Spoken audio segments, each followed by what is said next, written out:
Begini Pak, Yudi mohon maaf kepada Abah gitu. Yudi pengen bertanya lah gitu. Karena Abah ini masih duriahnya dengan Syekh Sohib dan Keluarga Syekh besar. keluarga besarnya Keluarga Syekh kaitannya. Sohib Kaduk Pinang gitu. Apakah benar itu Syekh Sohib Kaduk Pinang itu dengan Syekh Nawawi itu sejaman itu Bah pada hidupnya? Ya, bismillahirrahmanirrahim.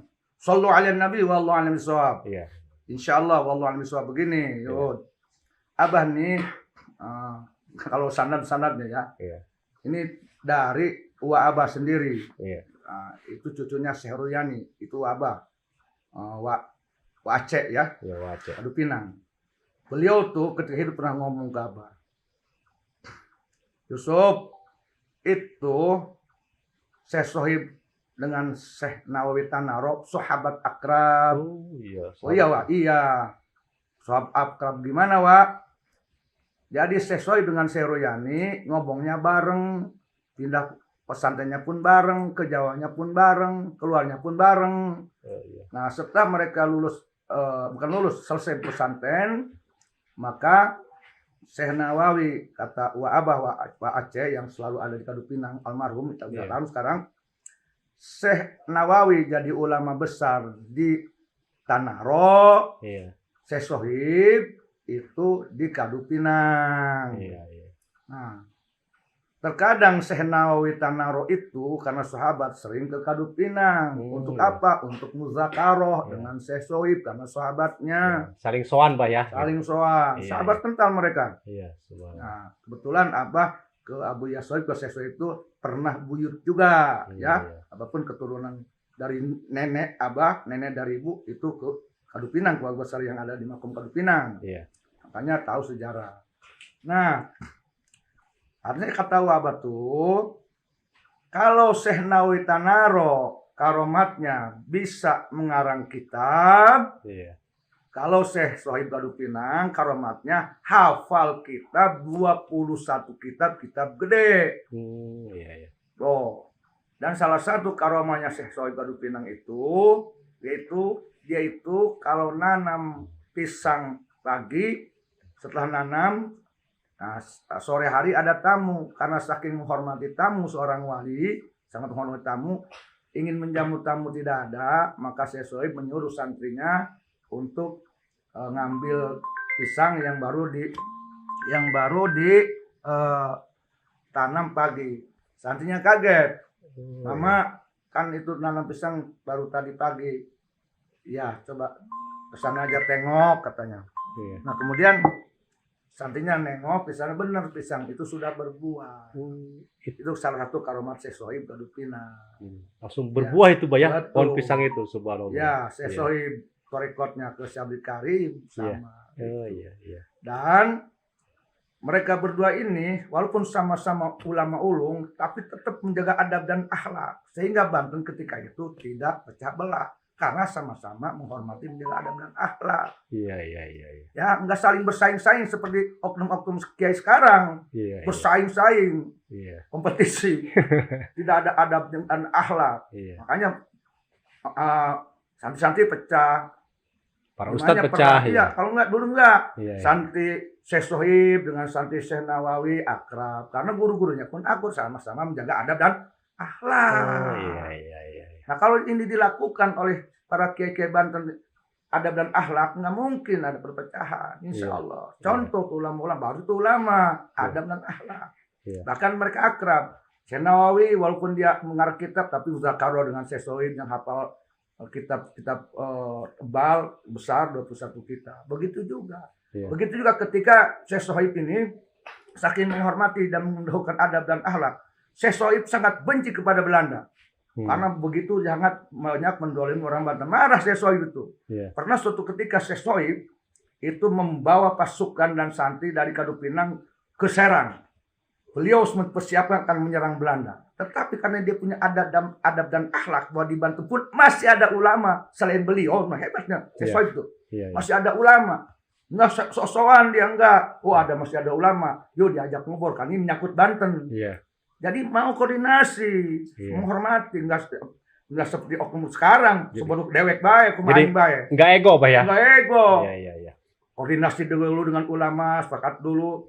Nah, Sesoi walaupun berani punya pasukan dan sebagainya, sampai harus siap perang melawan Belanda, tapi dia koordinasi dengan Syekh Nawawi. Akhlak tuh ada. Minta pendapat di mana? Ini kata Syekh Nawawi, jangan. Tapi begini. Saya enggak sepakat ya katanya, banyak. Bagaimana kata Syekh Nawawi? Iya, saya percaya kamu akan selamat. Benar, kamu akan selamat. Tapi nanti efek kamu melawan Belanda, kasihan nanti rakyat Islam Banten pasti oleh Belanda itu akan didolimi. Iya. Efeknya nanti. Iya. Tolong diperhatikan. Sesoi menerima saran Syekh Nawawi. Iya. Dia lebih mementingkan keselamatan rakyat. Walaupun Sesoi siap untuk perang, insya Allah akan selamat. Iya. Tidak ada ego, dihormatilah pendapat Iya. sahabatnya ini, sama-sama ulama Banten. Aman, Iya. akur, nggak ada berkompetisi. Jadi saling memberi nasihat, Mbak ya. Saling menasihati, saling menghormati. Enggak, Iya. saya paling hebat di Banten, saya paling hebat. Enggak. Iya. Ada yang lain juga ulama, ajak ngobrol loh. Setuju Iya. enggak? Kalau memang mau menyatukan Banten agar Banten dapat ini, enggak kadang-kadang merasa paling hebat, jeger. Iya. Yang sono dianggap tunggul gitu. Iya. Ajak ngobrol, ayo ngundang Banten mah. Iya. Arab dewek baik. Satu. Kemudian bagaimana adab dan akhlaknya Syekh Ruyani Kadupinang, ya. Ini perlu tahu nih, Syekh Ruyani Kadupinang bin Syekh Sohib, ya, bin Syekh Arif itu bukan tidak bisa ngarang kitab. Maaf nih. Iya. Dalam keluarga besar kami ada karangan Syekh Nawawi, Syekh Ruyani, karangan Syekh Ruyani Kadupinang. Ada mengarang kitab tauhid, ada. Iya. Bagaimana kata Syekh Ruyani? Ini dalam adab dan akhlak loh. Iya. Setelah beres mengarang kitab tauhid, maka beliau bilang ke keluarganya, ini mama sudah membuat kitab tauhid, tapi ini kitab jangan dibacakan untuk orang luar, Iya. buat keluarga kita aja. Oh, Di iya. ajinya. Kenapa, Mak?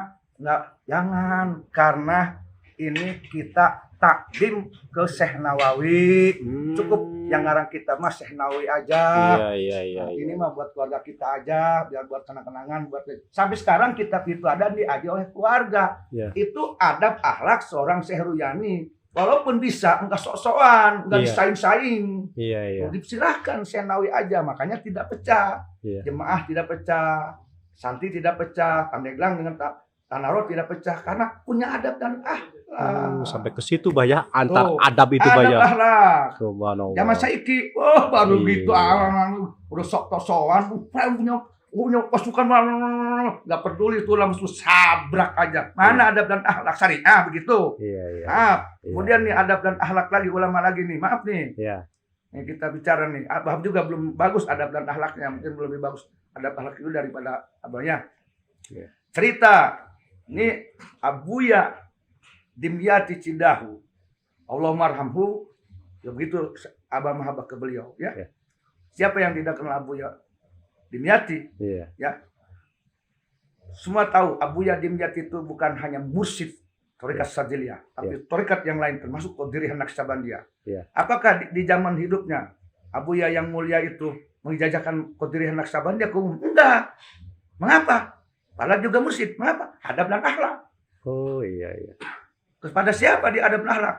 Kepada Mama Kazim Cigandeng. Karena di Banten sudah ada mursyid thariqah Mama Kazim Cigandeng. Iya. Putranya Syekh Asnawi itu, Mbak ya. Iya, kebetulan Syekh Asnawi. Beliau karena menghormati dan adab akhlak ke ulama yang ada yang sudah menggelar thariqah dan putra seorang waliullah, beliau adab dan akhlak takdim, maka beliau hanya mengijazakan Sadziliyah sampai sekarang pun kepada putra-putranya Abuya Musa Sadziliyah. Bukan tidak bisa adab dan Akhlak. kalau oknum zaman sekarang, saya mursyid, saya bisa ngaji kitab, saya punya pasukan, sikat aja terus. Mana adab dan itu yang buat pecahnya Banten. Iya. Ambisi, pengen manggung duluan, pengen masuk duluan menurut Abah mah. Iya. Maaf nih, ya, belum bisa tapi nih. Ketika seseorang pengen manggung duluan, pengen ngetop duluan, pengen hebat duluan, paling hebat dia diperlu adab, maka maaf, jangan heran kalau di Banten pecah belah itu. Nggak ada adab dan akhlak. Iya. Kembali lagi kepada bagaimana ulama-ulama terlalu mendahulukan adab dan laku. Ilmu lebih mulia, lebih tinggi daripada. Tapi adab dan akhlak, bayangkan mereka juga lebih hebat. Sekarang walaupun memang banyak yang oknum yang bisa baca kitab, maaf karena tidak diduga adab dan akhlak, akhirnya maaf mungkin besar, mungkin saja terjadi Banten pecah, Iya. jemaah dengan jemaahnya pecah, gara-gara tidak beradab dan Akhlak. berakhlak. Ibarat supir, mobilnya bagus, ya, PPKB-nya ada, STNK-nya, tapi gak punya SIM, Iya. mabuk di Mawana, tuh goyang. Iya, benar. Jadi yang membuat pecah belahnya di Banten, masyarakat Banten, oknum ulama, karena beberapa oknum itu merasa pinter sendiri, gagah sendiri, hebat sendiri, tapi tidak pakai adab dan akhlak terhadap saudara-saudaranya, para ulama yang lain. Iya. Coba kembali kepada adab dan akhlak. Amin. Kalau memang kita begitu Rasulullah SAW. Karena pakai adab dan akhlak, nggak ada perpecahan antara Syekh Sohib Pinang dengan Syekh Nawawi, nggak ada perpecahan antara Syekh Ruyani dengan Syekh Nawawi, nggak ada perpecahan antara Abu Yadim Yati dengan Muhammad Kazim. Begitu juga nggak ada pecah. Jadi saling mendukung itu Pak ya. Betul, saling mendukung, saling memakai.